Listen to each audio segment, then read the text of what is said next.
Hello everyone, welcome to Marty Motoring. I bought another family car. Let me tell you what it is and why I got it. Her mini skirt on up in my two-seater. I got bread, baby, would you like some more pita? You a star, baby, I'ma call you Big Dipper. As you are, baby, call me Big.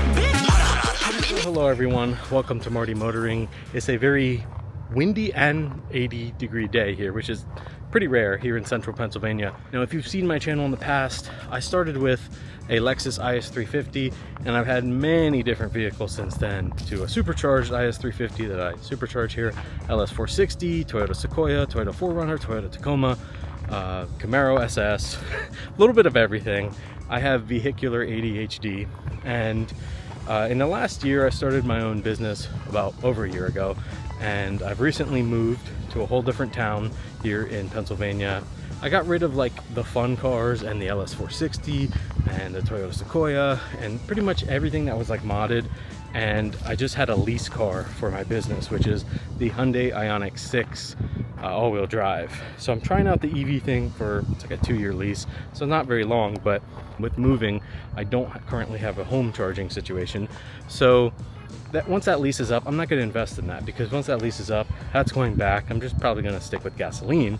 And I started wondering, what is a good vehicle for family, for road trips where we can fit comfortably? And I kind of had a clean slate other than the lease, and I bought a 2007 Ford Ranger to do truck things with, and it's been great for that.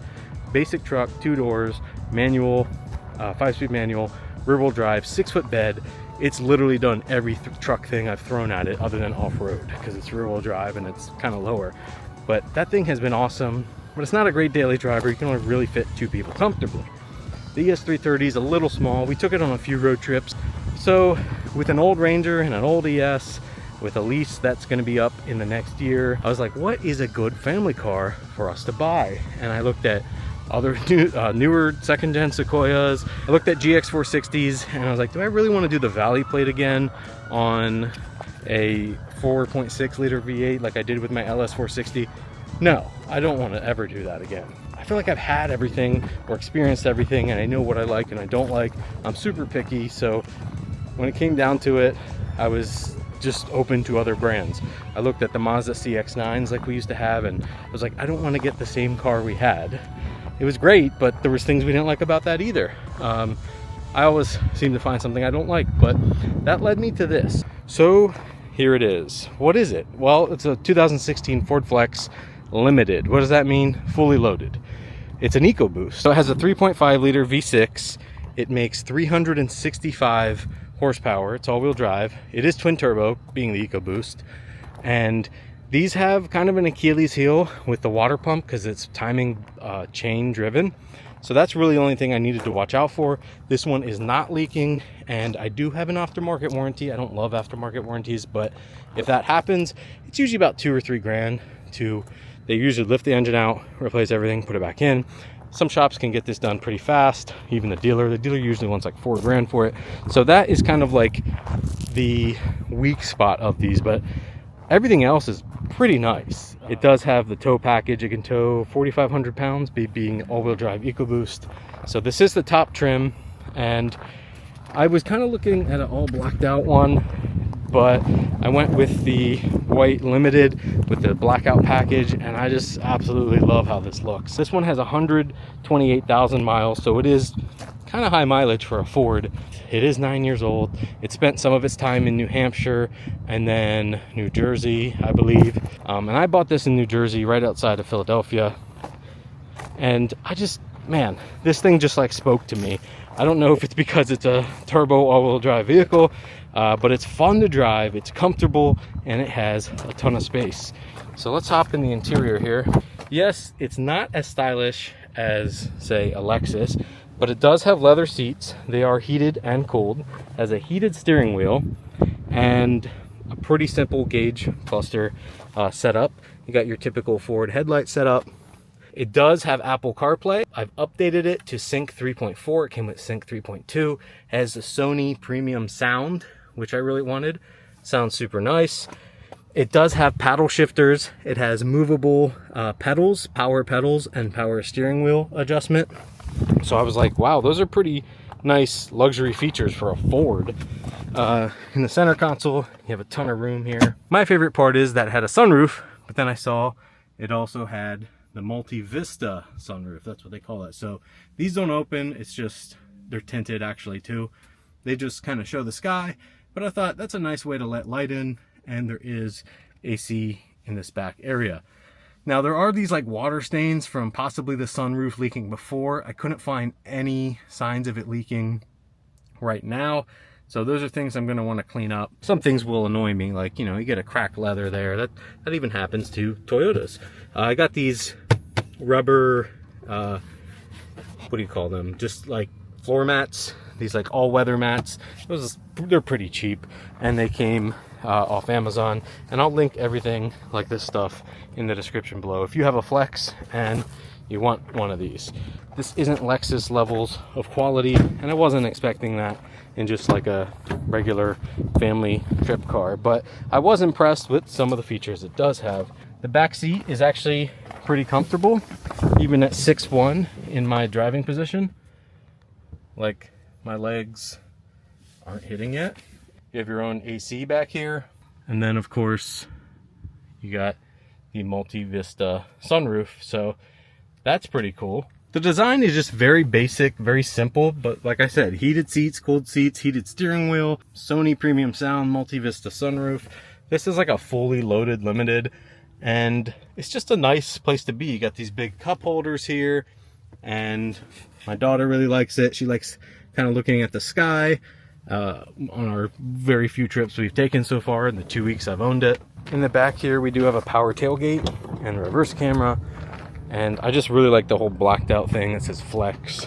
This is definitely not a vehicle you flex on people with. And back here is kind of where the magic happens, I guess you could say. So this is kind of rough. This is kind of beat up. This thing had maybe a harder life than it should have. You know, some panels are loose and stuff like that. But everything works. So this folds flat, which I like if we need to put luggage and things like that on our trips. And it's a deep floor, which I also like. Like it's actually pretty deep. And we could pull a trailer if we need to, maybe do a rooftop box for extra storage capacity. But this does have the Sony premium sound. You have a speaker there, a speaker here, a speaker here. Third row space, not great. I mean, you could fit adults back here, but I just love that it folds flat, and it also does this weird tailgate mode. There's this tailgate mode that you can just sit back here and hang out. Now I'm a little too tall for it, so we're gonna put it back to stow. That's where it folds flat. So you have a lot of options for the folding seats. I usually just leave it flat and have the mat over it so that we can put our inflatable boat, trolling motor, stuff like that, because that was the whole plan with this. If we wanted to go to the beach, lake, things like that. The Ranger was just a little too small. I thought it would really work out where we could take two vehicles. And I was like, you know what? Taking two vehicles sucks. When we're separated and, you know, it's just more gas, more wear and tear in the car. I'd rather just have this all as one. I guess somebody did a blow-off valve or vent to atmosphere mod on this. And oh, you'll hear it when we drive it here.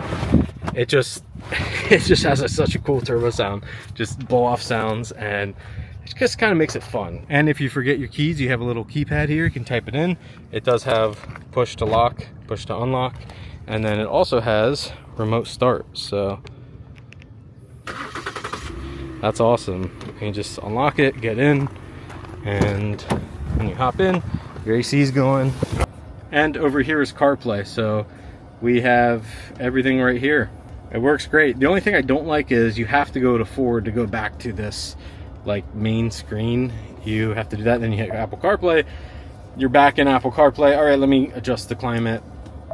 A lot of it's on screen. That's the only thing I don't like, but it's worked fine so far. There are some climate controls down here. They do respond. They just, like, I wish if you hit these, it would go to the screen, but it doesn't. So maybe that's something that can be fixed. I'm not sure. But volume, you got your volume. You got a little bit of everything you need right here. Window switches here. Oh, it does have folding mirrors, which is super nice. For the price I paid, it was probably a good $5,000 to $7,000 less than any Toyota I looked at with higher mileage. And yes, Toyota is great quality. They are a little overpriced. People think a Sequoia with 250,000 miles can still go for $15,000, and even if it's like almost 20 years old, and I think that's absolutely ridiculous. I just didn't want to pay that price right now. And you know, I took a little bit of a gamble by buying another Ford product, but my Ranger has been solid with 360,000 miles. So I figure even if this lasts only to 200,000 miles, that's still 70,000 miles away.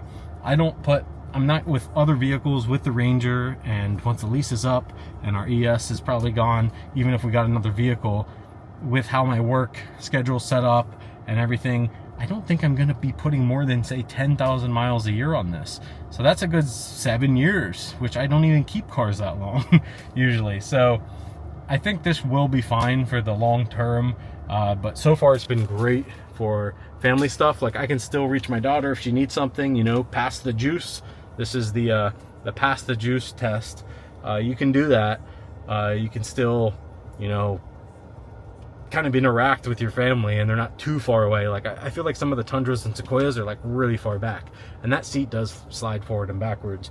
But this is like just enough room where we can all take a trip and be comfortable and have a good time. And you know, open the sunroof. We all have AC. We got these cooled seats. It's a nice luxurious experience for a pretty low price, being that it's an American product only in North America. I think it was only sold in the US, the Flex, maybe Canada as well.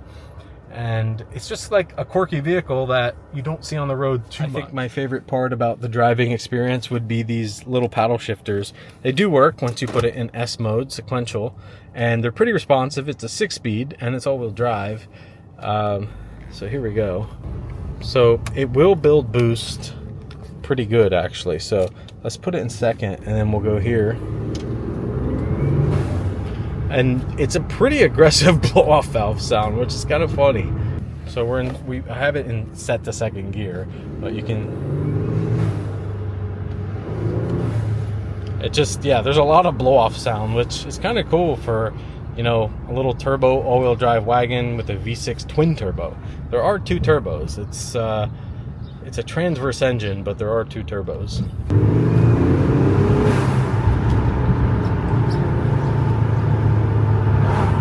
All right, and let's go for a little drive. We'll do a little bit of a acceleration from a standstill. So here we go.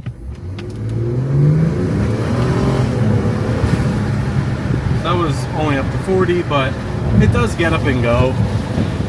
It's pretty good.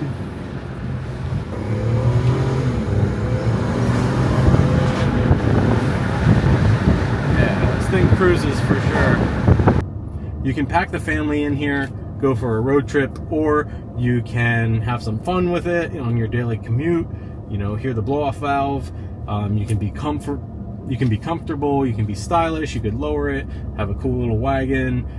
There's a lot you can do with the Ford Flex, and I'm kind of sad that Ford got rid of it too, because it is super unique in this space, but it just didn't sell well.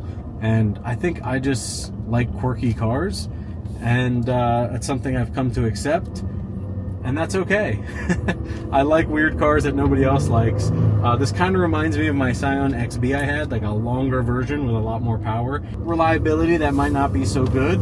You know, if this water pumps goes, or the all-wheel drive PTU, that's a known issue. If you don't change the fluid, those can go. Luckily, the warranty I got should cover all that. Well, it says it will.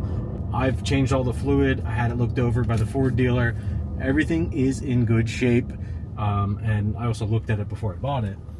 But being 3 hours away and on limited time schedule, it was hard to find a mechanic around there. So I just kind of had to go. I just really took it out for a very good test drive so that I would know what's wrong with it. Couldn't see anything leaking, no codes. It was great. I was like, this is what I'm looking for. Yeah, there's a couple dents and dings and scratches and, you know, subpar quality Ford stuff, like some of the plastics probably need some new 3M tape, but other than that, I'm not expecting a perfect car for the price I paid. Reverse camera, it's not like super HD, but it does the job. And here is a look at the engine. Mostly just a cover. It says EcoBoost. It does get very hot under here. The coolant looks like it's pretty clean, so that is good. That could, you know, save the water pump. The dealership I bought it from did end up doing new brakes, but this does also have the projector headlights and fog lights. I believe they are as well. Then it has the blackout package, so you get these 20-inch wheels, black. This side has different tires than the other side. I didn't notice that till after I bought it, but they're all 9/32, so that's fine. It is all-wheel drive, but it's a front-wheel drive bias system. I think it should be fine. Some mods I want to do is black these out, but you kind of have to wrap them because I can't find any covers that go over them, and I don't want to buy all new door handles. I don't love the chrome on these taillights, but a set of blacked out ones are $500, which is insane. I took off the messed up badge and I just put this decal, the Ford one. This is blacked out. Got that online. So overall, if you're new to the Flex and Fords in general, this was like a pretty weird vehicle for them to make, and it's surprising they even went on as long as it did. But to find a limited EcoBoost, this is like a power wagon. 365 horsepower, you get a tune, you can do 400 horsepower, you upgrade the turbos, you can make like 600 wheel horsepower. From what I've been reading, I haven't tried that, but I've seen people run like 12s and 11s on this. 10s would be amazing. It is like a 5,000-pound wagon, so you can't expect too much, but it's a super fun family hauler. I like it. It's stylish, comfortable, and we'll see what happens. Definitely drop in the comments, what do you think of it? I know a lot of people are going to say I should have got a Lexus. I'm just trying something different and a little bit cheaper, see how it goes. But if you like the Flex, definitely let me know. Maybe some mods you want to see me do to it. I'm definitely going to keep this budget as always, because I'm a very budget focused channel and I don't like spending a lot of money, especially with a family and being self-employed. There's not a huge budget there, but I still do like to do automotive stuff, and that's why I do this channel. It's a fun hobby. So with all that said, I want to say thank you for watching. Drop a comment, hit the like button, hit subscribe to follow along with future videos, and as always, keep those wheels turning. So long, farewell.